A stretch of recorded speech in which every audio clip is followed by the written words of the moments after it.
மக்கள் இன்று பெரிய தீர்ப்பை கொடுத்திருக்கிறார்கள். வெற்றி பெற்றவர்களுக்கு எனது வாழ்த்துகள்.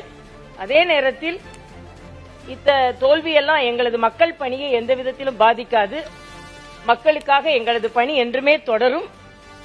தேர்ந்தெடுக்கப்பட்டவர்கள் மக்களுக்கான பணியை சிறப்பாக செய்ய வேண்டும் என்று எனது வாழ்த்துக்களை நான் தெரிவித்துக் கொள்கிறேன். அதிமுகவோடு ஒப்பிடும்போது தாவேகா ஒரு புதிய கட்சி. தாவேகாவுக்கு மக்கள் விருப்பம் கிடைத்து வாக்களித்து செஞ்சிருக்காங்க. குறிப்பா விஜய்